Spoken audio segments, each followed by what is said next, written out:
Hello everyone, कैसे हैं आप सब? उम्मीद करती हूँ हमेशा की तरह आप सब अच्छे होंगे। दोस्तों, घर और किचन से जुड़े कुछ ऐसे किचन टिप्स जो रोज़ाना हमें काम में तो आते ही हैं, साथ ही साथ पैसा और समय दोनों की बचत कराते हैं। तो कुछ ऐसे ही यूज़फुल किचन टिप्स लेकर आई हूँ जो आपको बहुत ही काम आएँगे। तो वीडियो को एंड तक ज़रूर देखिएगा और पसंद आए तो एक लाइक कर दीजिएगा।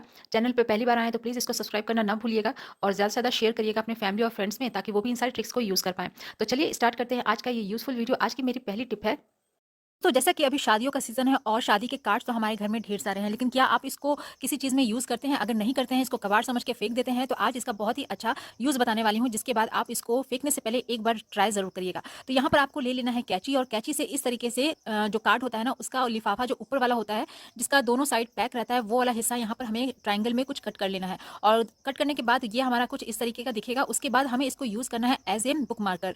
जैसे कि बच्चे पढ़ते हैं या बड़े ही कोई डायरी या कुछ पढ़ते हैं, तो हमें याद कर रखने के लिए वहाँ पर एक पेन रख देते हैं या फिर कोई भी चीज़ रखते हैं। तो यहाँ पर हमें बुक मार्कर इसको बनाकर पेज पर इस तरीके से अगर हम लगा देंगे ना, तो नेक्स्ट डे जब हमें वही पेज अगर निकालना होगा तो हमें ईजिली जो वो वाला पेज है वो मिल जाएगा। तो एक बार इसको ज़रूर ट्राई करके देखिएगा। इस तरीके के शादी के कार्ड्स हमारे घर में बहुत सारे होते हैं, तो एक बार इसको फेंकने से पहले ज़रूर ट्राई करके देखिएगा। उम्मीद करती हूँ ये वाला टिप भी आपको ज़रूर पसंद आया होगा। संतरे खाना किसको नहीं पसंद होता है, लेकिन सबसे ज़्यादा दिक्कत होती है इसको हमें छीलने में, क्योंकि ये अच्छे से छिलता नहीं रहता है। जब हम लोग इसको छीलते हैं तो इस तरीके से आप देखते होंगे ये टूट टूट के निकलता है। तो बहुत ही अच्छी एक ट्रिक लेकर आई हूँ, जिससे आप है ना संतरे को बस एक ही बार में इसका जो पल्प है वो छिलके से अलग कर सकते हैं। तो यहाँ पर आपको ले लेना है एक नाइफ, और नाइफ को इस तरीके से ऑरेंज के ऊपर गोल गोल घुमाना है, हाफ जहाँ पर रहता है ना वहाँ पर। और इस तरीके से हमें पूरा अंदर तक नहीं करना है, जो हमारा छिलका होता है ना संतरे का, बस उसी पर हल्का सा चलाना है। उसके बाद यहाँ पर आप ले ले एक स्पून, और स्पून को हमें इस तरीके से संतरे के अंदर डालकर गोल गोल घुमाना है। तो इस तरीके से करने पर आप देखिएगा जो छिलका है ना, बस एक ही बार में वो रिमूव हो जाता है। उसके बाद अंदर से एक पूरा अच्छे से हमारा जो पल्प होता है ना संतरे का, वो निकल के यहाँ पर तैयार हो जाता है। तो बहुत ही ईजी तरीके से हम इस तरीके से एक स्पून की हेल्प से आसानी से छिलके को रिमूव कर सकते हैं संतरे के ऊपर से। तो है ना फ्रेंड्स, बहुत ही अच्छी ट्रिक। तो एक बार इसको ज़रूर ट्राई करके देखिएगा। उम्मीद करती हूँ ये वाला ट्रिक आपको ज़रूर काम आएगा। तो इस तरीके से हम बस कुछ सेकंड में ही संतरे के जो छिलके होते हैं उनको अलग कर सकते हैं। तो चलिए बढ़ते हैं आज की अगली टिप की तरफ। अक्सर कई बार आपके साथ भी ऐसा होता होगा कि आप कुकर में चावल वगैरह रखकर कोई और दूसरा काम करने लग जाते हैं। उसके बाद इसमें कई सीटियाँ लग जाती हैं, और जो नीचे से तले से जो खाना होता है ना, वो चिपक जाता है। तो जब आपके साथ इस तरह की कोई प्रॉब्लम हो जाए तो आप एक काम करिएगा। जब ज़्यादा सीटी लग जाए या ज़्यादा देर तक आप कुकर में जो भी पका रहे हो वो रह जाए, तो आप सबसे पहले क्या करिए, किसी भी प्लेट में इस तरीके से गहरे बर्तन में पानी ले लें, और वो कुकर या कोई भी बर्तन जिसमें आप खाना बना रहे हैं ना, वो इस तरीके से पानी रख कर उस पर रख दें। तो इससे क्या होता है कि जहाँ हमारा कुकिंग प्रोसेस है वो वहीं पर रुक जाएगा। आगे जो जलने वाला जो प्रोसेस है वो वहीं पर रुक जाता है। या फिर अगर जल भी जाता है चावल, तो उसके बाद आप एक काम करिएगा, इस तरीके से एक प्याज ले लीजिएगा और उसको इस तरीके से रफली उसके जो छिलके होते हैं ना उनको रिमूव करने के बाद, इस तरीके से 4 पार्ट में कट करने के बाद, आप जो चावल रहता है ना, अगर नीचे से पकड़ लिया है, नीचे से जल सा गया है, तो आप इस तरीके से प्याज को कट करने के बाद कुकर में चावल में इस तरीके से डाल दीजिएगा ना, तो जितनी भी वो जले वाली जो स्मेल होगी ना, वो प्याज एब्जॉर्ब कर लेता है, और उसके बाद बहुत ही अच्छे से जो चावल होते हैं ना वो खाने लायक यहाँ पर बन जाते हैं। और जब 15 मिनट के बाद आप कुकर खोलिएगा, तो इन प्याज को आप निकाल कर या तो आप किसी ग्रेवी में यूज़ कर ले, या फिर आप किसी तड़के में इसको यूज़ कर सकते हैं। तो इस तरीके से प्याज रखने से क्या होता है, चावल में जितनी भी अगर जले की स्मेल आ रही है ना, वो अच्छे से रिमूव हो जाती है। तो मैं अक्सर ये वाली ट्रिक को यूज़ करती हूँ। उम्मीद करती हूँ ये वाला टिप आपको ज़रूर काम आएगा। तो चलिए बढ़ते हैं अगले ट्रिक की तरफ। अक्सर हम लोग मार्केट से इस तरह की जो लाल मिर्ची होती है बहुत ज़्यादा ले आते हैं, और ये जल्दी ख़त्म नहीं हो पाती हैं। तो इसमें बहुत जल्दी क्या होता है, जाले जैसे पड़ जाते हैं, कीड़े वगैरह लग जाते हैं।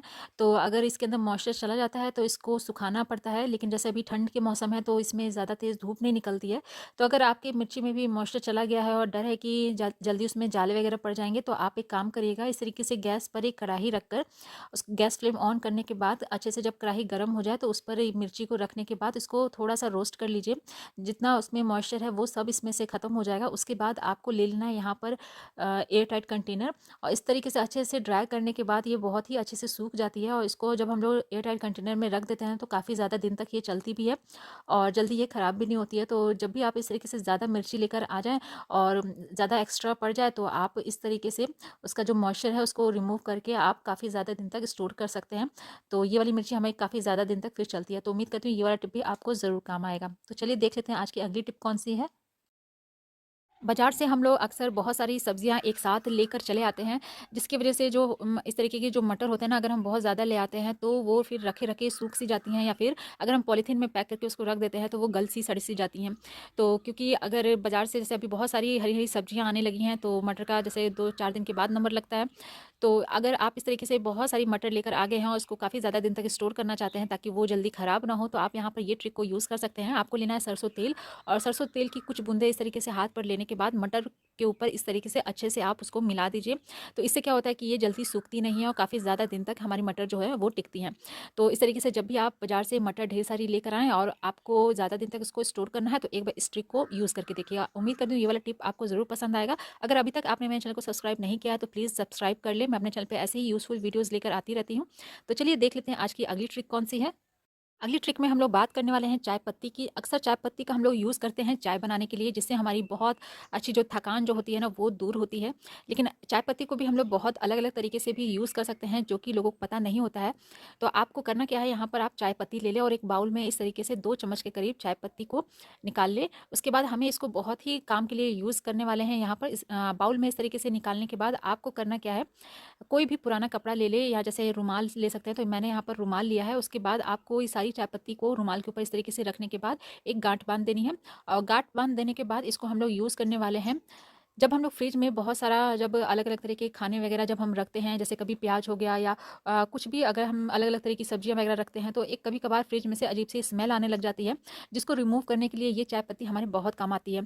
तो इस तरीके से एक पोटली बनाकर अगर आप फ्रिज में रखते हैं, तो उसके अंदर जितनी भी स्मेल होगी ना अजीब-सी, वो सारी वो जो चाय पत्ती होती है वो एब्ज़ॉर्ब कर लेती है, और जिसके बाद आपका फ्रिज जो है ना बिल्कुल भी स्मेल नहीं करता रहता है। तो एक बार इसको ज़रूर ट्राई करके देखिएगा, तभी आपको समझ में आएगा। तो चलिए बढ़ते हैं आज के अगले यूज़फुल ट्रिक की तरफ। अगले ट्रिक में हम लोग बात करने वाले हैं हरी मिर्ची की। हरी मिर्ची लगभग हम लोग किचन में खाने में डेली ही यूज़ करते हैं, और इसको खाना भी चाहिए क्योंकि बहुत ज़्यादा फ़ायदेमंद होती है। लेकिन इसको हम लोग को सही से स्टोर भी करना पड़ता है, क्योंकि अगर इसको सही से स्टोर नहीं करते हैं तो ये काफ़ी ज़्यादा ड्राई हो जाती है, सूख सी जाती है, जिसके बाद इसको खाना कोई पसंद नहीं करता है। तो इसको अच्छे से स्टोर करने के लिए आप यूज़ कर सकते हैं। हमारे घर में अक्सर बराबर मिठाई वगैरह जैसे आती रहती हैं, तो जो इसकी मिठाई के डिब्बे जो होते हैं ना, इनको हम लोग बहुत ही अच्छे से यूज़ कर सकते हैं मिर्ची वगैरह को रखने के लिए। आप अगर इस डिब्बे में, अगर इस तरीके के डिब्बे में आप मिर्ची को स्टोर करके फ्रिज में रखते हैं ना, तो आप देखिएगा आपकी जो मिर्ची वगैरह होती है ना, वो काफ़ी ज़्यादा दिन तक फ्रेश रहती हैं। जैसे हम मार्केट से खरीद कर लेकर आते हैं, बिल्कुल वैसी ही ताज़ा बनी रहती हैं। तो मैं अक्सर जब भी हमारे पास मिर्ची होती है, तो इस तरीके से मिठाई के डब्बों में ही उनको स्टोर करके फ्रिज में रखती हूँ, जिससे वो काफ़ी ज़्यादा दिन तक इसी तरीके से फ्रेश रहती है। तो एक बार इसको ज़रूर ट्राई करके देखिएगा। और इस तरीके के मिठाई के डिब्बे जिसको हम लोग फेंक देते हैं बेकार समझ के, तो उनका भी यूज़ अच्छे से हो जाता है। तो उम्मीद करती हूँ ये वाला टिप भी आपको ज़रूर काम आएगा।